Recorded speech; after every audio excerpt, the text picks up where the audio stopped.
오늘은 이 말씀으로 부끄러울 것이 없는 일꾼이라는 제목으로 함께 은혜의 말씀을 나누겠습니다. 지난주였죠. 디모데후서 2장 1절부터 8절까지 7절까지의 말씀을 보면서 하나님께서 기뻐하시고 하나님께서 세우시고 사용하시는 일꾼의 특징을 세 가지로 설명을 하였습니다. 하나는 군사의 삶, 병사의 삶이고요. 또 하나는 경기하는 선수의 삶이고, 셋째는 농부의 삶입니다. 이 병사의 삶이 의미하는 것은 무엇입니까? 뒤죽박죽 섞여 있지 않은 헌신된 삶을 의미하는 것이죠. 경주하는 삶은 어떤 삶입니까? 법대로 경기를 해야 된다는 것이죠. 경기를 할 때 가장 중요한 것은 그 경기의 룰을 아는 것이죠. 농부의 삶은 성실한 삶을 의미하는 것입니다. 떼약볕에도 밭에 나가서 일할 수 있는 것은 가을에 추수할 곡식에 대한 소망을 가지고 늘 자기가 있어야 할 자리에서 성실한 삶을 살아가는 것, 그래서 뒤죽박죽 섞여 있지 않은 헌신된 삶, 또 법대로 경기하는 삶, 성실한 삶을 살 것을 이 디모데후서 2장 1절부터 7절까지의 말씀을 통해서 우리에게 이야기를 하고 있는 것이죠. 그런데 농부의 삶이든 병사의 삶이든 경주자의 삶이든 처음부터 그런 삶을 자연스럽게 살 수 있는 사람은 없습니다. 금메달을 따는 금메달리스트 경주자들도요, 처음부터 그렇게 금메달을 딸 만한 사람은 아니었죠. 처음에는 제법 이 가능성이 보이는데 하는 그런 새싹 같은 선수였던 것이죠. 그런데 그 가능성을 보고 열심히 연습을 하고 훈련을 해서 금메달을 딸 수 있는 경주자가 된 것이죠. 병사로 모집한 사람, 우리 집사님 장로님 중에 아들이 있는 그런 장로님, 집사님, 권사님들은 아들 군대에 보내셨던 그런 기억 아마 하실 거예요. 군대로 처음 보낼 때 어떻게 되죠? 군대로 처음 보내면 그냥 줄 서는 것도 익숙하지 않고 군복을 입은 그 자체가 참 어울리지 않는 그런 모습이에요. 그런데 훈련을 받고 군생활을 1년, 2년 하면 이제는 그 군복이 참 몸에 어울리는 제법 군사의 삶으로 훈련되어져 가는 것을 아마 경험하실 거예요. 처음에는 다 서툰 그런 모습이라는 것이죠. 농부도 마찬가지입니다. 그래서 군사의 삶이든 경주자의 삶이든 농부의 삶이든 처음부터 그런 삶을 살아가는 사람은 없고, 이것은 훈련과 자기 절제와 자기 연단을 통해서 이런 삶을 살아갈 수 있는 것임을 우리는 분명히 깨달아 아는 것이죠. 그래서 갈라디아서 4장 19절 말씀에 보면 이렇게 우리에게 이야기를 하고 있습니다. 갈라디아서 4장 19절, 우리 자막으로 같이 한번 읽어보겠습니다. 시작. 나의 자녀들아, 너희 속에 그리스도의 형상을 이루기까지 다시 너희를 위하여 해산하는 수고를 하노니.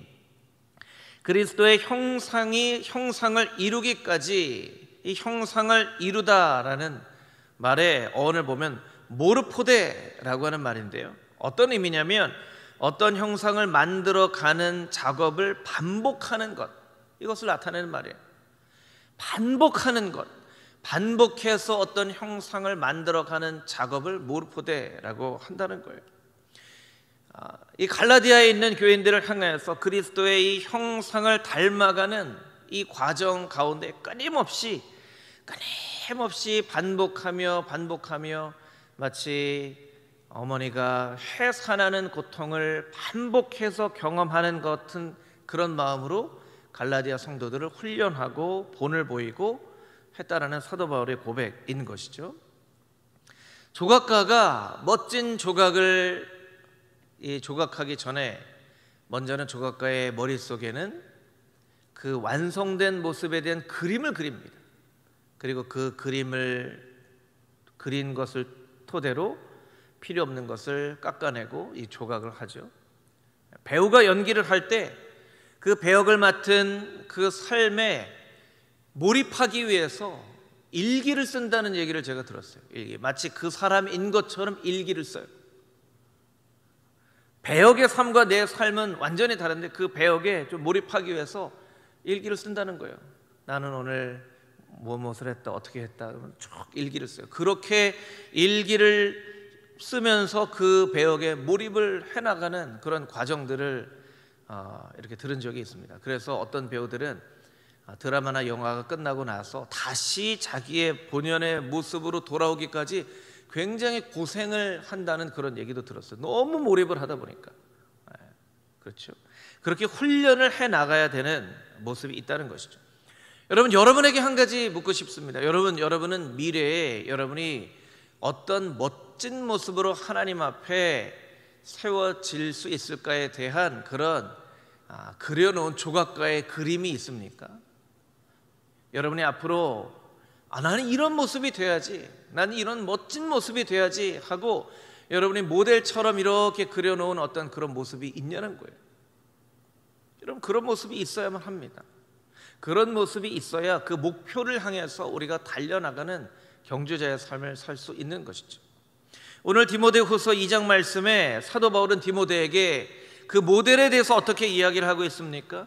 진리의 말씀을 옳게 분별하는 부끄러울 것이 없는 일꾼이라고 말하고 있다는 거예요. 저를 따라서 같이 한번 해볼까요? 진리의 말씀을 옳게 분별하는 부끄러울 것이 없는 일꾼. 부끄러울 것이 없는 일꾼이 되라는 거예요. 디모데야, 지금도 네가 참 훌륭한 목회자이지만 나는 네가 앞으로 장차 진리의 말씀을 옳게 분별하는, 누구에게 내놔도 하나님 앞에서도 부끄러울 것이 없는 일꾼이 되어지기를 내가 기대한다. 그런 그림을 가지고 네가 열심히 훈련해 나가야 된다라고 이 디모데에게 권면하고 있는 거예요. 그래서 오늘 본문의 말씀은 어떻게 하면 우리가 진리의 말씀을 옳게 분별하는 부끄러울 것이 없는 일꾼이 되어줄 수 있을까? 그 관점을 가지고 오늘 본문의 말씀을 함께 살펴보겠습니다. 8절부터 12절까지 있는 말씀을 우리 같이 한번 다시 읽어볼까요? 8절부터 12절까지 있는 말씀 함께 읽겠습니다. 내가 전한 복음대로 다윗의 씨로 죽은 자 가운데서 다시 살아나신 예수 그리스도를 기억하라. 복음으로 말미암아 내가 죄인과 같이 매이는 데까지 고난을 받았으나 하나님의 말씀은 매이지 아니하니라. 그러므로 내가 택함 받은 자들을 위하여 모든 것을 참음은 그들도 그리스도 예수 안에 있는 구원을 영원한 영광과 함께 받게 하려 함이라. 밑보다 이 말이여, 우리가 주와 함께 죽었으면 또한 함께 설 것이요, 참으면 또한 함께 왕노릇 할 것이요, 우리가 주를 부인하면 주도 우리를 부인하실 것이라. 아멘. 저는 이제 목회자이기 때문에이기도 하고 또 개인적으로 책 읽는 것을 그렇게 싫어하지 않습니다. 책 읽는 걸 좋아하는 편인데요, 제가 봤던 책의 제목들 중에는 굉장히 독특한 제목을 가진 그런 책들도 있었어요. 그 중에 가장 제가 이 책의 제목만 보고 아주 큰 충격을 받았던 어떤 한 책의 제목이 있는데요, 신앙서적이에요. 브라질에서 목회를 하시고 선교를 하시는 이 도은미 사모님이라고 하는 가정사역 하시는 목사님하고 사모님하고 같이 가정사역을 하시는 분의 책 제목인데요, 책 제목이 뭐냐면요, 이런 제목이에요. 고쳐달라고 말고 죽여달라 하라.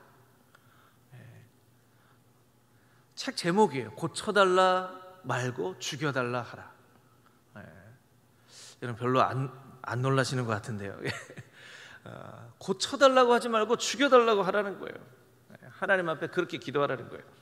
이 전 세계를 다니면서 가정사역을 하는 사모님임에도 불구하고 자기의 모습을 돌이켜보니까 막 자기 성질을 아직도 죽이지 못하고 다른 사람들에게 상처를 주기도 하고 이런 자기의 모습이 있는 거예요. 내가 이런 모습을 가지고 무슨 가정사역을 한다고, 난 정말 자격 없는 사람이구나 하고 하나님 앞에 기도했다는 거예요. 하나님, 제가 가정사역에 대한 하나님께 귀하게 쓰임받는 일꾼으로 쓰임받는 것에 대한 그런 정말 사모한 마음이 있는데 그 사모함에 비해서 내 지금 이 모습은 너무나 참 불완전하고 너무나 부끄러운 모습입니다. 하나님 저를 좀 고쳐주십시오. 저를 좀 고쳐주십시오 했는데 어느 날 기도 시간에 하나님이 응답을 해줬다는 거예요. 그래 딸아, 내가 너를 고쳐줄게. 이렇게 응답하신 것이 아니고요. 딸아, 네 기도가 좀 바뀌어야 되겠다. 고쳐달라고 기도하지 말고 죽여달라고 기도해라. 이렇게 응답을 해줬다는 거예요. 그래서 깜짝 놀라서 이게 하나님이 주신 음성이 맞나 하고 그 말씀을 계속 생각해 보니까 내가 죽고 예수 그리스도로 다시 살아나는 삶을 살라는 의미구나. 아무리 고쳐봐야, 아무리 고쳐봐야 내 있는 그 모습이 그렇게 변화가 되겠냐는 거예요. 아예 나의 인간적인 모습은 그냥 죽고 예수 그리스도로 다시 살아나는 삶을 살아라, 이런 하나님의 말씀을 주셨다라는 거예요. 그래서 이 하나님께 받은 기도의 응답을 가지고 쓴 책의 제목이 고쳐달라 말고 죽여달라 하라. 참 도전적인 책의 제목이죠. 여러분, 죽고 싶은 사람이 어디 있겠습니까? 죽고 싶은 사람 없습니다. 세상에 이 몇 가지 거짓말이 있다고 하잖아요. 아이고 이제 오래 살았으니까 이제 빨리 떠나야죠. 이거 거짓말이라고 하잖아요. 그렇죠? 죽고 싶은 사람은 없어요. 그렇습니다. 그런데 성경은 역설적으로 살고자 하는 자는 죽어야 한다. 한 알의 밀알이 땅에 떨어져 죽으면 많은 열매를 맺는다라고 역설적인 그런 삶을 우리에게 이야기를 하고 있다는 거예요. 여러분, 일사각오란 말 들어보신 적이 있으실 거예요. 일사각오. 주기철 목사님의 삶의 모토와 같은 그런 이 단어이죠. 일사각오. 죽기를 각오한다는 거예요. 내 한 목숨 죽기를 각오하고 살려고 하는 자는 죽어야 된다. 자기 목숨을 건지려고 살려고 하는 자는 죽을 것이요. 다 살고 싶습니다. 여러분, 오늘 본문의 말씀 8절 말씀에 보면 사도 바울이 디모데에게 이렇게 이야기를 하고 있죠. 예수 그리스도를 기억하라. 예수 그리스도를 기억하라. 죽은 자 가운데서 다시 살아나신 예수 그리스도를 기억하라. 예수님은 어떤 분이셨습니까? 고난을 당하셨어요. 그러나 참으셨습니다. 뿐만 아니라 죽으셨죠. 그래서 9절 말씀에 보면 바울도 이 복음으로 말미암아 죄인과 같이 매이는 데까지 고난을 받았다라고 이야기를 하고 있어요. 또 10절 말씀을 보면 그럼에도 불구하고 이 모든 것을 참았다, 이렇게 이야기를 하고 있어요. 사도 바울은요, 늘 예수님을 생각하는 삶을 살았어요. 예수님이 어떠한 분이셨는가, 어떠한 삶을 사셨는가. 예수님이 고난을 겪으셨지. 그 고난 중에도 참으셨지. 예수님이 결국엔 십자가에서 돌아가셨지만 그 돌아가심을 통하여 우리에게 구원을 주셨지. 힘들고 어려울 때마다 무엇을 생각하면 예수 그리스도를 생각했어요. 내가 지금 복음 때문에 매이는 데까지 고난을 당하고 있지만 나는 견딜 것이다. 왜냐하면 내 주님이 그와 같은 일을 겪으셨기 때문이다. 여러분, 때때로는요, 우리가 잘 살고 있는 것처럼 보여지지만 주님의 삶과 나의 삶을 비교해 볼 때 주님과 멀어져 있음에도 불구하고 나는 스스로 혼자 착각하면서 예수님 잘 따라가고 있다, 잘 본받고 있다, 예수님 잘 닮아가고 있다라고 혼자서만 생각을 할 때가 있습니다. 여러분, 예수님을 잘 한번 생각을 해보십시오. 그리고 여러분의 삶과 여러분의 가치관과 여러분이 살고자 하는 그 삶을 이렇게 한번 비교를 해보십시오. 얼마나 예수님을 닮아가고 있습니까? 얼마나 예수님을 따라가고 있습니까? 사도 바울은 결국 주와 함께 죽어 주와 함께 다시 사는 삶을 살고자 했던 거예요. 그래서 부끄러울 것 없는 일꾼이 되어지기 위해서 디모데에게 권면하고 있는 것은 주와 함께 죽어 주와 함께 다시 사는 삶을 살라는 거예요. 여러분, 이것은 사도 바울의 인생의 목표이고 디모데의 인생의 목표일 뿐만 아니라 우리의 인생의 목표이기도 합니다. 우리의 기도의 제목이기도 합니다. 평생 우리가 붙잡아야 될 말씀이기도 합니다. 주님과 함께 죽어 주님과 함께 다시 살게 하여 주시옵소서. 성경을 찾아보니까요, 참 이런 구절도 있더라고요. 히브리서 2장 15절 말씀, 우리 자막으로 같이 한번 읽어보겠습니다. 시작. 또 죽기를 무서워함으로 한평생 매어 종노릇하는 모든 자들을 놓아주려 하심이니. 죽기를 무서워하기 때문에 한평생 종노릇하는 삶을 살아가는 사람이 있다는 거예요. 죽기를 각오하고 예수님과 같이 십자가에 내가 죽겠습니다 하면 다시 사는 삶을 살아갈 수 있을 텐데, 죽기를 무서워하기 때문에 저는 무서워서 못합니다, 무서워서 못합니다. 그래서 결정하는 게 결국 뭐라고요? 평생 종노릇하며 살아가는 것을 결정하는 사람들이 있다는 거예요. 요한계시록 9장 6절 말씀에는 또 이런 말씀이 있더라고요. 우리 같이 한번 읽어보겠습니다. 시작. 그날에는 사람들이 죽기를 구하여도 죽지 못하고 죽고 싶으나 죽음이 그들을 피하리로다. 다섯 번째 인봉을 뗄 때의 재앙이에요. 하나님께서 죽는 것 자체를 허락하지 않으셨다는 거예요. 그때의 고통은요, 죽음보다 더 큰 고통이기 때문에 사람들이 이 고통을 견디지 못하고 정말 죽기를 원하지만 죽기를 구하여도 죽는 것 자체를 허락하지 않으실 그런 때도 있다는 거예요. 여러분, 우리는 결국 이 세상의 삶을 마감할 때가 옵니다. 죽는 때가 옵니다. 그 죽음의 관문을 거쳐서 영원한 생명의 삶으로 살아가죠. 영원한 생명의 삶으로 나아가게 됩니다. 그런데 우리가 이 육체의 죽음을 경험하기 이전에 이 세상에 살 때에 또 죽음을 연습하게 되는데, 그것은 무엇이냐면 나 자신을 하나님 앞에 온전히 내어 드리는 겁니다. 하나님, 내가 예수님과 함께 죽게 하여 주시고, 그래서 예수님과 다시 함께 살게 하여 주시옵소서. 죽는다는 건 무엇입니까? 주님 앞에 무릎 꿇는다는 거예요. 경배하다라는 말에 이 어원이 되는 단어를 보면, 전쟁에서 패한 장수가 전쟁에서 승리한 장수 앞에 무릎을 꿇는 것, 그 무릎을 꿇는 것에는 어떤 의미가 있습니까? 이제 살리든 죽이든 당신의 권한에 있습니다, 이런 의미예요. 우리가 하나님 앞에 예배하는 이 행위는 어떤 것이냐면, 하나님, 이제 내 인생이 당신 앞에 있습니다. 살리시든 죽이시든 하나님께서 결정하실 일이고, 만약 하나님께서 나를 죽이신다 하더라도 주님과 함께 다시 살게 되는 줄 믿습니다 하는 게 바로 예배라는 거예요. 그래서 디모데후서 3장 12절 말씀, 마태복음 16장 25절 말씀에 보면 이런 말씀이 있죠. 디모데후서 3장 12절 말씀 우리 같이 한번 읽어보겠습니다. 무릇 그리스도 예수 안에서 경건하게 살고자 하는 자는 박해를 받으리라. 마태복음 16장 25절, 누구든지 제 목숨을 구원하고자 하면 잃을 것이요 누구든지 나를 위하여 제 목숨을 잃으면 찾으리라. 아멘.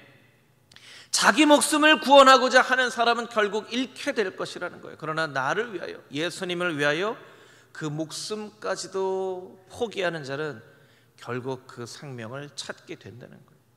그래서 성도들이 이 땅 가운데 살아가면서 예수님 때문에 박해를 받는 것은, 그것은 불명예스러운 것이 아니라 명예스러운 거예요. 근데 꼭 전제가 있어야죠. 예수님을 위해서, 하나님의 나라를 위해서, 교회를 위해서 받는 박해, 그것은 오히려 우리를 살게 하는 박해, 살게 하는 고난이라는 거예요. 여러분은 예수님을 따라 살기를 소망하십니까? 여러분, 예수님 따라 살기 원하세요? 예수님 닮기 원하세요? 그럼 여러분 앞에 어떤 박해가 여러분을 기다릴지라도 절대로 그것을 피해가지 마십시오. 그것은 결국 이 땅 가운데 하나님의 나라를 이루는, 예수님의 이름을 높여드리는 그런 고난과 박해라는 거예요. 누구든지 자기의 목숨을 구원하고자 하는 자는 결국 잃을 것이요 나를 위하여 제 목숨을 잃고자 내놓는 자는 결국 찾게 되리라. 그래서 사도 바울이 영적인 아들 디모데에게 부끄러울 것이 없는 일꾼이 되라는 말로 첫 번째로 우리에게 디모데에게 주는 메시지는 그리스도와 함께 죽고 그리스도와 함께 다시 사는 삶을 살라입니다.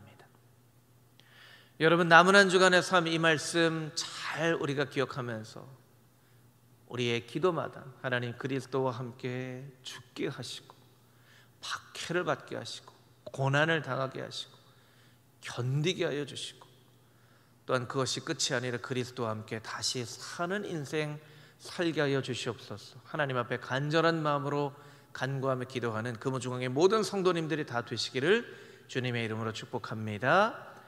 아멘. 13절부터 18절까지 있는 말씀을 같이 한번 읽겠습니다. 13절부터 18절 말씀입니다. 시작. 부인하면 주도 우리를 부인하실 것이라. 우리는 미쁨이 없을지라도 주는 항상 미쁘시니 자기를 부인하실 수 없으시리라. 너는 그들로 이 일을 기억하게 하여 말다툼을 하지 말라고 하나님 앞에서 엄히 명하라. 이는 유익이 하나도 없고 도리어 듣는 자들을 망하게 함이라. 너는 진리의 말씀을 옳게 분별하며 부끄러울 것이 없는 일꾼으로 인정된 자로 자신을 하나님 앞에 드리기를 힘쓰라. 망령되고 헛된 말을 버리라. 그들은 경건하지 아니하며 점점 나아가나니 그들의 말은 악성 종양이 퍼져나감과 같은데 그 중에 후메네오와 빌레도가 있느니라. 진리에 관하여는 그들이 그릇되었도다. 부활이 이미 지나갔다 하므로 어떤 사람들의 믿음을 무너뜨리느니라. 아멘. 부끄러울 것이 없는 일꾼이 되어지기 위해서 사도 바울이 디모데에게 권면하는 두 번째 메시지, 그것은 이것입니다.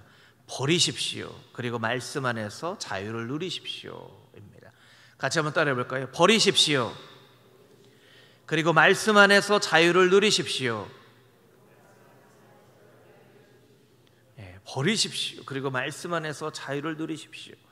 말씀은 영혼의 양식이라고 하죠. 이스라엘 백성들이 광야와 같은 광야에서 만나를 먹으면서 살았던 것처럼 이 광야와 같은 세상에서 우리를 살게 하는 것은 영혼의 만나인 말씀입니다. 그래서 말씀 없이도 살아갈 수 있는 것처럼 착각을 할 때가 있지만 말씀이 없으면 우리의 속사람은 점점점 더 영양실조가 걸려가는 거예요. 육신의 사람은 살지 모르지만 영적인 속사람은 점점 더 피폐가 되는 것이죠. 그만큼 말씀은 참 중요합니다. 때로 하나님 말씀을 통해서 우리를 치유하십니다. 말씀을 통하여 우리를 위로하십니다. 그런데요, 말씀은 그와 같은 기능만 있는 것은 아니에요. 말씀은 때때로 우리를 굉장히 위험에 빠뜨리게 합니다. 말씀은 내가 살고 싶은 삶대로 살지 못하도록 막기도 해요. 그래서 히브리서 말씀에 보면 말씀은 살았고 운동력이 있다라고 이야기를 하고 있죠. 열심히 직장을 잘 다니던 사람이 어느 날 말씀을 읽고 선교사로 헌신을 해서 아프리카로 중동으로 가기도 합니다. 의대에 잘 다니고 있던 어떤 한 사람이 의로 선교사가 되어서 저 오지 섬으로 가기도 합니다.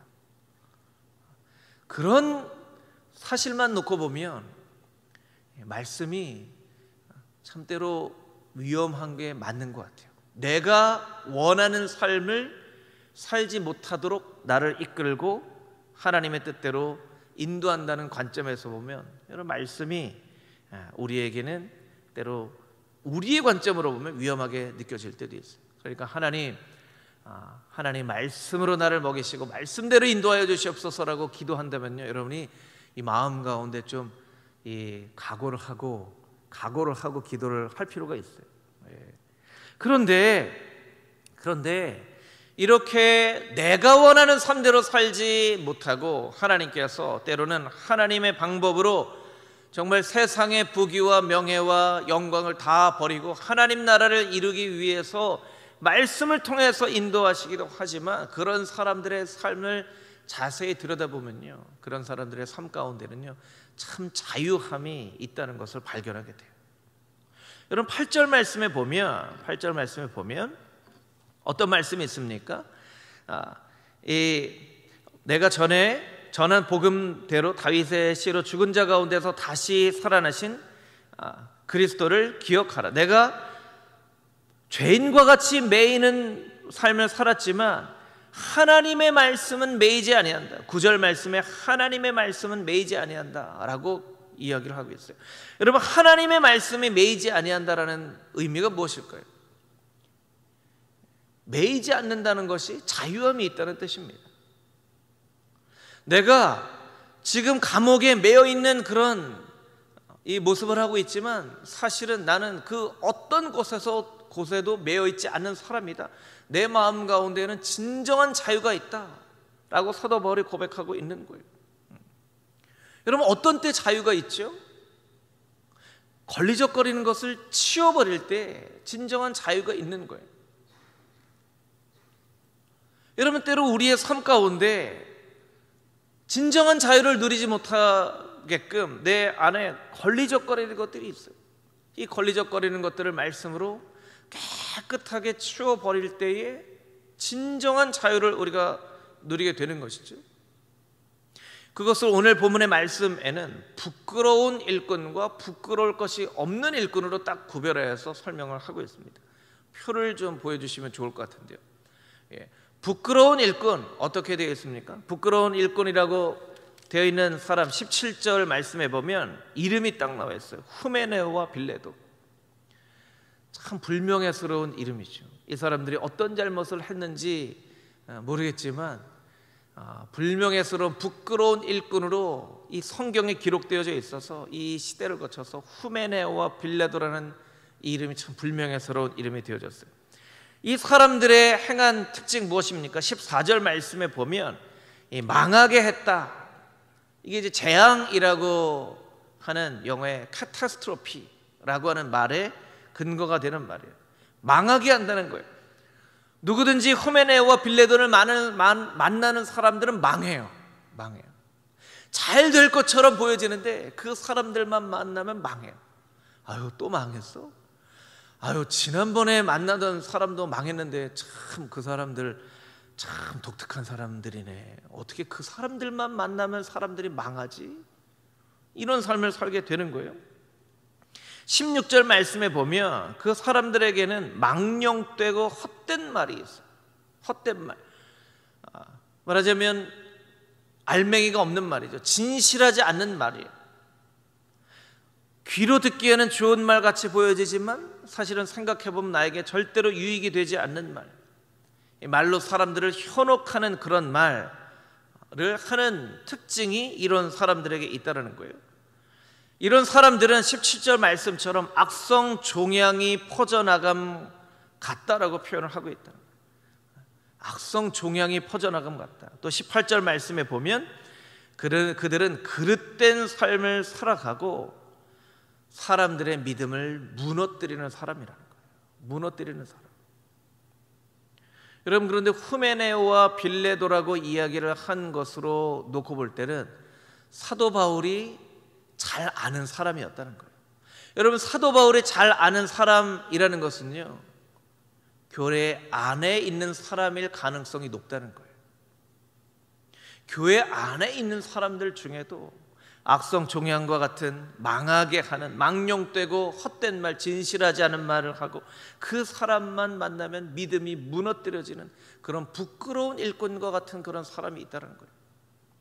그런데 반면에 부끄러울 것이 없는 일꾼, 그것은 대표적으로 사도 바울과 디모데라고 할 수 있겠죠. 사도 바울과 디모데는 어떻게 했습니까? 14절 말씀 한번 보시겠습니까? 14절 말씀, 주님을 늘 기억했어요. 주님을 늘 기억했어요. 사도 바울은 주님을 늘 기억하는 삶을 살았습니다. 그리고 유익한 삶을 살았어요. 사람들에게 유익을 주는 그런 삶을 살았어요. 그리고 오늘 설교의 제목처럼 진리의 말씀을 늘 옳게 분별하는, 여러분, 진리의 말씀을 옳게 분별한다는 것이 굉장히 중요한 의미인데 이 말씀을 놓고 보면 아마도 후메네오와 빌레도도 교회 안에 있고 하나님의 말씀을 가지고 있는 사람일 가능성이 있지만 그 사람들은 하나님의 말씀을 올바르게 분별하지 못하고 자신의 생각과 자신의 뜻을 가지고 하나님의 말씀을 분별하는 그런 사람일 가능성이 높다는 거예요. 그래서 디모데에게 진리의 말씀을 옳게 분별하고 부끄러울 것이 없는 그 일꾼이 되어져야 된다라고 부끄러운 일꾼과 부끄럽지 않은 일꾼을 이렇게 구별하고 있다는 거예요. 근데 이 부끄럽지 않은 일꾼이 되어지기 위해서 어떻게 해야 되는가? 그리스도께서 십자가에서 자기의 모든 것을 희생하신 것처럼 자신의 생각도, 자신이 가지고 있는 그런 철학도, 주관도, 관점도 다 포기하는. 여러분, 어떻게 포기할 수 있습니까? 더 귀중한 것을 붙잡았기 때문에 포기할 수 있는 것이죠. 여러분, 사도 바울이 로마의 시민권을 포기한다는 것, 이것은 너무나 어려운 일이에요. 가말리엘 문화, 최고의 학문, 우리나라 같으면 서울대, 미국 같은 경우에는 하버드대를 나온 그것을 그냥 버리는 거예요. 바리새인이라고 하는 유대의 전통의 그것도 버리는 거예요. 어떻게 버릴 수 있습니까? 더 중요한 것을 발견했기 때문에. 더 중요한 건 뭐죠? 예수 그리스도. 예수 그리스도를 발견했기 때문에. 이 어떤 것도 예수 그리스도와 비교할 때 더 귀한 것이 무엇이 있으랴? 내가 예수님을 선택할 것인가? 바리새인을 선택할 것인가? 당연히 예수님을 선택할 것인가? 로마의 시민이라는 것을 선택할 것인가? 당연히 예수님을 선택할 수 있는 거예요. 예수님을 선택하기 때문에 세상에 귀하다고 여겨지는 것을 버릴 수 있는 거예요. 이런 것들을 버리고 나니까요, 사도 바울의 마음 가운데 자유함이 생겼어요. 여러분, 서신서의 말씀들을 보면 예수님을 만났으면서도 불구하고 아직도 구약의 율법에 얽매여 있는 그런 사람들을 발견하게 되죠. 그러니까 참 구약의 율법이 한편으로는 굉장히 귀중한 것이지만 예수님보다 더 위에 있으면 그것은 우리의 삶 가운데 걸림돌이 됩니다. 여러분, 우리의 신앙에 아주 중요한 것들이 있죠. 전통도 중요합니다. 우리가 살아왔던 어떤 신앙의 어떤 모습들도 중요합니다.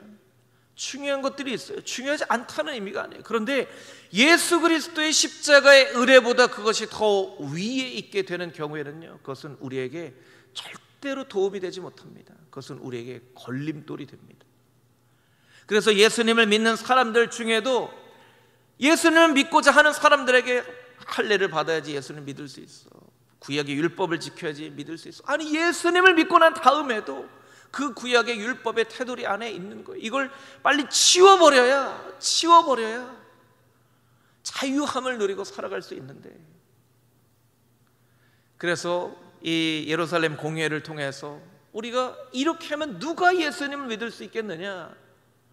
우리가 일단은 우상에게 바친 제물을 먹는 것, 그것을 금하고, 피채 먹는 것 그거 금하고, 목매달아 죽인 것을 먹는 것 금하고, 음행을 금하고, 이 네 가지만 금지를 하고 나머지의 일들은 이렇게 자유함을 줍시다. 자유함을 준다는 것이 괜찮다는 게 아니에요.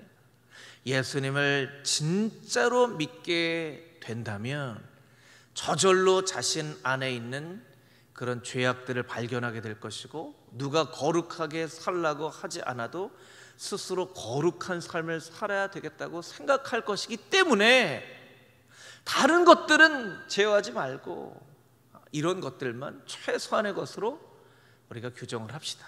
누가 예수님을 믿을 수 있겠습니까? 그래서 조금 자유함이 생겼죠. 여러분, 혹시 여러분이 중요하게 여기고 있는 것들 중에 여러분의 삶 가운데 진짜 도움이 되지 않는 것들이 있을 수 있다는 거예요. 도움이 되지 않는 것이 있을 수 있어요. 이제 나이가 들어가면 갈수록요, 잘 버려야 잘 살게 됩니다. 물건들도 잘 버려야 되고요, 옛날 생각들도 잘 버려야 되고요, 기억들 중에서도 좋지 않은 기억들을 잘 버려야 돼요. 그래 잘 살게 됩니다. 저도 지난주 그 휴가 기간에 이제 평택에 계신 부모님 댁에 잠깐 갔다 왔는데요. 저희 이제 부모님도 이제 80이 넘으셨으니까 이제 집에 가보면 옛날 물건들 참 많아요. 옛날 물건들. 부모님에게는 참 소중한 그런 물건들일지 모르겠지만 우리가 볼 때는 정말 옛날 물건들이 참 많아요. 마음으로는 막 정리를 해드리고 싶어도 아유 가만히 놔둬라, 가만히 놔둬라. 그냥 어느 날 두 분 여행 보내드리고 싹 가서 그냥 싹 정리해버리고 싶은 그런 마음이 들 정도로. 여러분, 잘 버려야 잘 삽니다. 냉장고를 가끔 보면요, 정말 예전에는 소중했던 그런 음식인데 이제는 못 먹게 된 그런 음식들이 가끔 보여질 때가 있어요. 여러분 공감하시죠? 옛날에는 꼭 먹는다고 생각을 했으니까 넣어놓은 거예요. 아, 이거 꼭 먹어야지, 오늘 저녁에 먹어야지, 내일 아침 먹어야지 해놓고는 때로는 3일도 가고 일주일도 갑니다. 나중에 발견하게 돼요. 이걸 왜 안 먹고 이렇게 상했지? 아이고, 내가 먹든지 누구 다른 사람에다 줄걸, 이런 생각을 할 때가 있어요. 여러분, 그래서 냉장고에 늘 넣어놓을 데가 없는 것 같아요. 냉장고 정리들을 이렇게 싹 해야 돼요. 애들 하는 노래 중에요, 가위바위보 하나 빼기라는 노래가 있어요. 가위바위보 하나 빼기. 묵지 빠 중에 내고 하나를 빼는 거예요. 이 게임의 승자는요, 잘 빼는 사람이 이기는 거예요. 가위바위보 하나 빼기, 가위바위보 하나 빼기. 잘 빼면 이겨요. 애들이 하는 게임인데도요, 우리가 여기에서도 인생의 지혜를 얻을 수 있어요. 우리의 삶 가운데도요, 잘 빼야 이기는구나, 잘 빼야 이기는구나.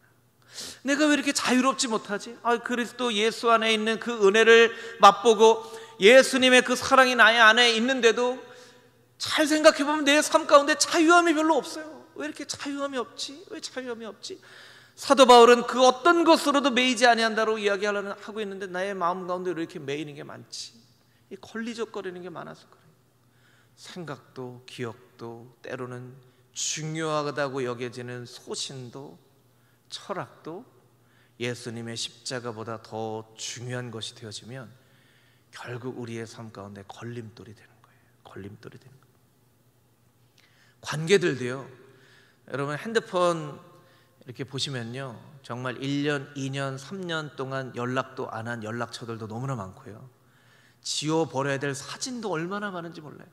여러분 오늘 가서 핸드폰 한번 보세요. 사진들이요, 얼마나 많은지 몰라요. 이게 중요한 사진과 중요하지 않은 사진들이 뒤죽박죽 되어서 뭐가 중요한지 뭐가 중요하지 않은지가 구별이 안 된 채 그냥 거기에 있을 뿐이에요. 찍을 때는 꽃도 찍고 풍경도 찍고 사람도 찍고 주차장에 마트에 주차해놓고 잊어버릴까봐 그 주차한 자리도 찍고 다 찍어요. 그래놓고 그게 뒤죽박죽 얽혀있는 거예요. 여러분, 핸드폰에 뒤죽박죽 얽혀있는 그 사진의 모습이 나의 영적인 상태는 아닌지 한번 심각하게 생각해 볼 필요가 있다는 거예요. 나는 예수 그리스도의 사랑 안에서 진정한 자유를 누리고 살아가고 있는가? 빼버릴 것, 정리할 것, 버릴 것이 없는가? 잘 생각해보고 잘 빼고 잘 버리고 말씀 안에서 진정한 자유를 누리며 살아가는 금호중앙의 모든 성도님들이 다 되시기를 주님의 이름으로 축복합니다. 아멘.